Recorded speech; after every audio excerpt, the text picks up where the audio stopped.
Life mission പദ്ധതിയിൽ നിന്ന് പിന്മാറാൻ UDF സർക്കാരിന്റെ നീക്കം. തൃശൂർ ജില്ലയിൽ പ്രതീക്ഷയറ്റ 35,000-ലധികം കുടുംബങ്ങൾ.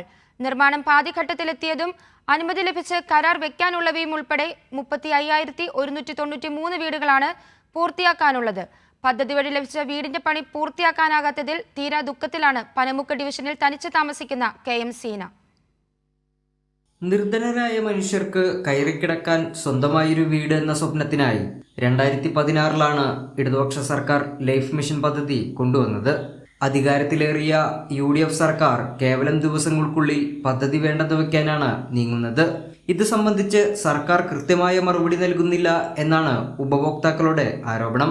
തൃശൂരിൽ 7,392 വീടുകളാണ് നിർമ്മാണത്തിന്റെ വിവിധ ഘട്ടങ്ങളിൽ എത്തി നിൽക്കുന്നത്. അനുമതി ലഭിച്ച് കരാർ വയ്ക്കാൻ ശേഷിക്കുന്നത് 27,801 കുടുംബങ്ങളാണ്. ഇവരെല്ലാം വലിയ ആശങ്കയിലാണ്.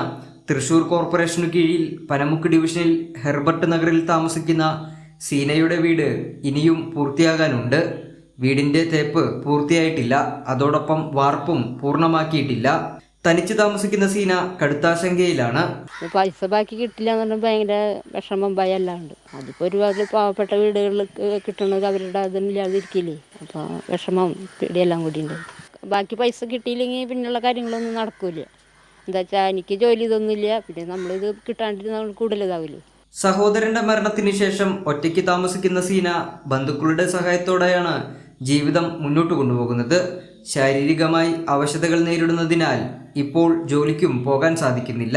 പദ്ധതിയിലൂടെ അനുവദിച്ച തുകയിൽ നിന്നും ഇനിയും 40,000 രൂപ കൂടി സീനയ്ക്ക് ലഭിക്കാനുണ്ട്. ലൈഫ് മിഷൻ പദ്ധതി വഴി വീട് എന്നത് ഏതൊരു സാധാരണക്കാരൻ്റെയും പ്രതീക്ഷയായിരുന്നു. എന്നാൽ UDF സർക്കാർ അധികാരത്തിൽ വന്നപ്പോൾ ആ പ്രതീക്ഷയാണ് കെടുത്തിക്കളഞ്ഞത്. പദ്ധതിയുമായി മുന്നോട്ട് പോകുമോ ഇല്ലയോ എന്നുള്ള കാര്യത്തെക്കുറിച്ച് UDF സർക്കാർ ഇതുവരെയും കൃത്യമായിട്ടുള്ളൊരു മറുപടി നൽകിയിട്ടില്ല. ക്യാമറമാൻ മണികണ്ഠനോടൊപ്പം സാരംഗ് PS, കൈരളി ന്യൂസ്, തൃശൂർ.